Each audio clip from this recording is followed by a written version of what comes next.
हुआ था ब्रिज, ये वाला पोर्शन कल रात को ढलाई हुआ था।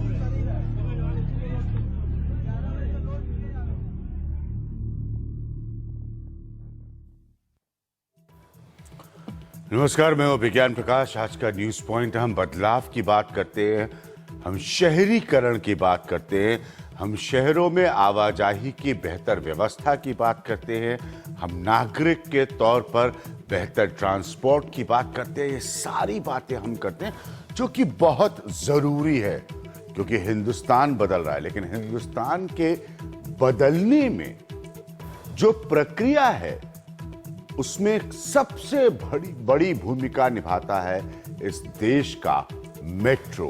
वो 4 बड़े मेट्रो जो बदलाव को लीड करते हैं। इसीलिए इनमें से एक कोलकाता में जब एक हादसा होता है, जिसे अंग्रेजी में सब लोगों ने कहा है मॉन्यूमेंटल ट्रेजेडी, यानी कि बहुत बड़ी घटना, बहुत बड़ा हादसा, तो ये बहुत सारे सवाल उठाता है। कोलकाता में एक निर्माणाधीन फ्लाईओवर के गिरने से एक बड़ा हादसा हो गया है। अब आप मेरी बात समझ रहे होंगे, जिसमें 16 लोगों की मौत हो गई और कई लोग घायल हो गए। अभी कई लोगों के इसके मलबे के नीचे दबे होने की भी आशंका है। यह हादसा दोपहर करीब 12:30 बजे विवेकानंद रोड पर हुआ, जब सड़कों पर गाड़ियों और फुटपाथ पर भीड़ थी। फिलहाल राहत और बचाव काम पूरे जोरों पर है, जिसमें सेना, एनडीआरएफ की टीमें शामिल हैं वहां कोलकाता में। बुधवार को ही इस फ्लाईओवर की ढलाई हुई थी। गुरुवार दोपहर 12:30 बजे ये नीचे आ गिरा। कई लोग इसके मलबे में दब गए, कई गाड़ियां भी। देखे तो ब्रिज गिर गया, एकदम हम तो कांपने लग गए थे। बहुत जोर आवाज हुआ, जैसा कोई बम फटा हो या कुछ हो, घड़ घड़ घड़ घड़ करके। खिड़की पे बैठा था एंड ये अचानक से आवाज आया बहुत जोर एंड धीरे धीरे करके सब ब्रिज गिर गया पूरा ऊपर। उन लोग कल रात से 11 बजे से सीमेंट चढ़ाया जा रहा है। जिस टाइम गिर रहा था उस टाइम आग का तरह हिल रहा था। हम चिल्ला रहे कि बिंदिल गिर रहा, 2 आदमी भागा वहाँ से। हम इतना जोर से चिल्लाए कि लग रहा कि मेरे बदन में कोई ताकत नहीं बन रहा। उत्तरी कोलकाता के जिस विवेकानंद रोड पर यह हादसा हुआ, वो काफी भीड़ भरा इलाका है। हादसे के फौरन बाद बचाव का काम शुरू हो गया। हालांकि पुल गिरने से जाम रास्ते तक गाड़ियों और भारी मशीनों को ले जाना एक अलग मशक्कत साबित हुआ। कई दबे हुए लोगों को निकालकर अस्पताल पहुंचाया गया।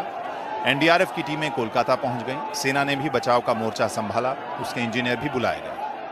अभी हमने जानकारी ले लिया है, हमारा टीम संपर्क में है और वेस्ट बंगाल के वहाँ के जो ऑफिशियल्स हैं वो लोग रेस्क्यू ऑपरेशन में वहाँ के फोर्स के साथ लगे हुए हैं। फ्लाईओवर की खबर मिलते ही ममता भी अपना दौरा छोड़ कोलकाता पहुंची।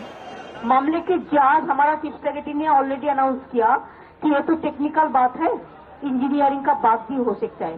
तो इसी के लिए हम चाहते हैं कि हमारा खड़गपुर आईआईटी का जो टीम है और जादवपुर यूनिवर्सिटी का जो इंजीनियरिंग टीम है, चाहे सिखपुर भी इंजीनियरिंग कॉलेज का, ये सब एक्सपर्ट्स को लेकर अच्छा से एक इंक्वायरी हो जाए कि एक्सपर्ट को ओपिनियन लेके तभी हम कुछ कर सकते हैं।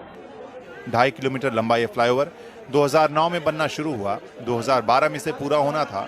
पुल का काम कर रहे IVRCL ग्रुप का कहना है ये भगवान की मर्जी है।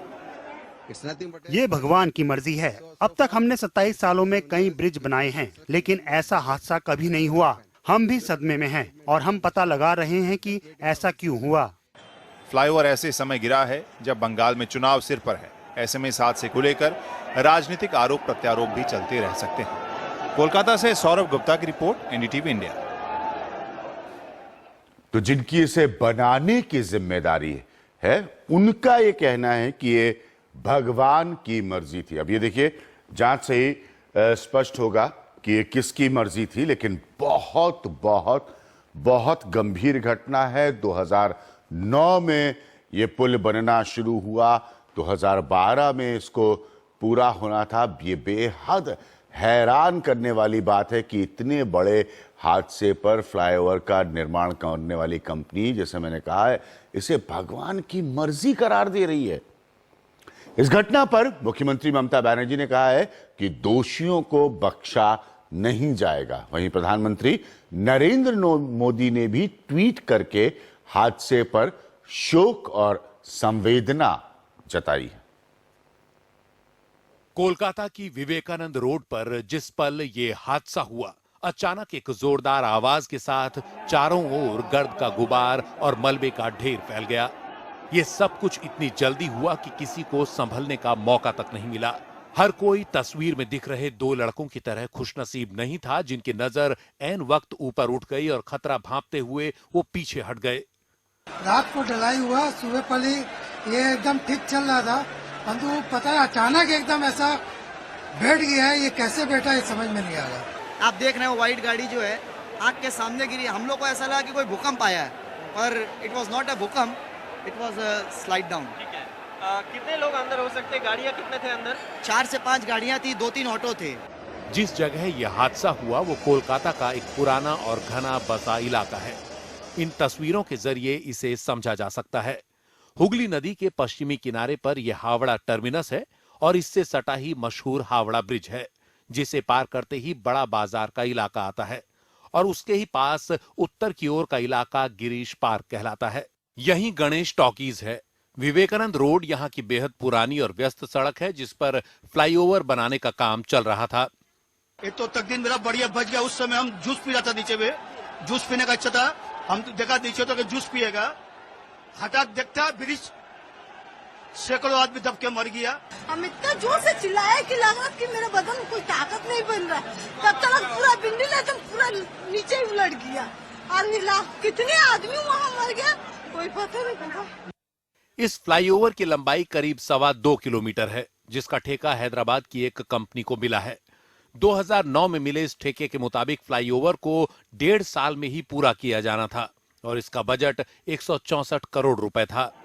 हादसे के फौरन बाद ही स्थानीय लोगों और पुलिस ने अपने स्तर पर राहत और बचाव का काम शुरू कर दिया।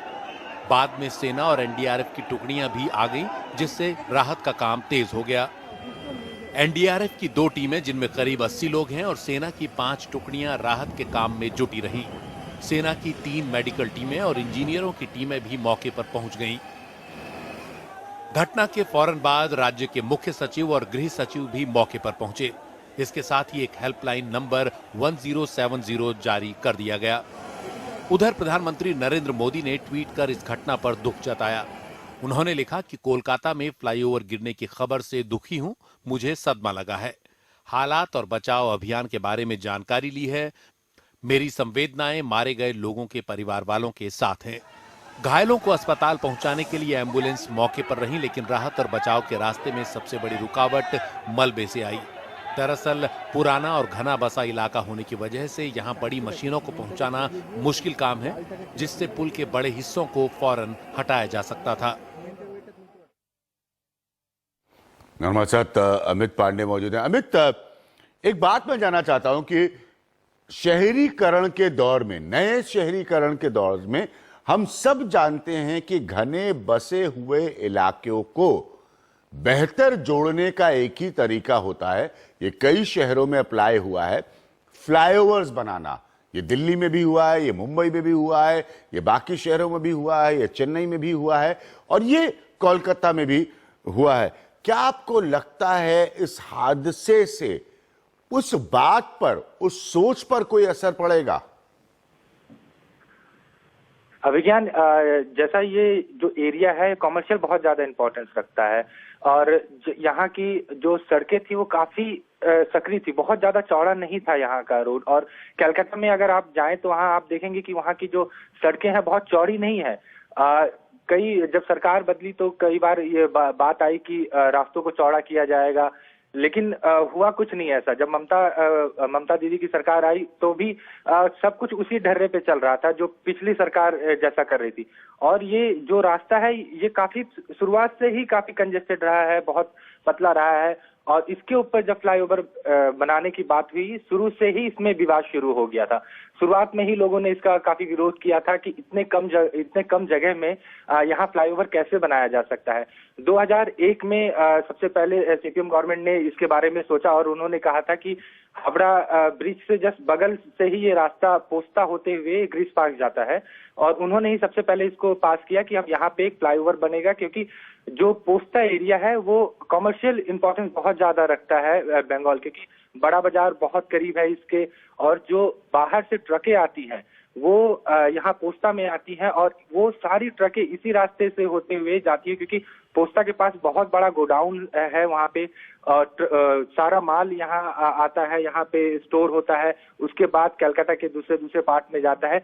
तो इसलिए बहुत ज्यादा ये रूट बहुत ज्यादा बिजी रहता था हर वक्त। और जब से ये फ्लाईओवर का काम शुरू हुआ तब से यहाँ कंजेशन बढ़ गया। जो सड़कें थी, मतलब सारी सरकारें कहती हैं कि हम मॉडर्नाइज करेंगे चीजों को और बेहतर बनाएंगे, लेकिन यहाँ होते हुए कुछ नहीं दिख रहा था। और ये जहाँ पे हादसा हुआ है, ये एक चौरस्ता था जो एक बड़ा बाजार की तरफ जाता था, एक पोस्ता की तरफ जाता था, एक ग्रीस पार्क की तरफ जाता था, और एक चितपुर जहाँ पे फल मंडी है। तो ट्रकों का आवाजाही, लोगों का आवाजाही बहुत ज्यादा था यहाँ पे। जो आप ये रास्ता देख रहे हैं जिसपे फ्लाईओवर बन रहा है, वहाँ पे बहुत पूरे रास्ते में दुकानें बहुत सी हैं, और यहाँ पे ट्रांसपोर्टर्स बहुत रहते हैं। इसके कारण भी ये बहुत ज्यादा भीड़ भाड़ का इलाका है। संक्षेप में अमित जो बता रहे हैं, समझा रहे हैं कि भीड़ भाड़ का इलाका है, जिसमें मैंने कहा कि भीड़ भाड़ के इलाकों को बेहतर कनेक्टिविटी देने के लिए नए समय में बहुत सारे शहरों में फ्लाईओवर्स बनाए गए, इसलिए ये घटना का उस सोच पर बहुत असर पड़ा।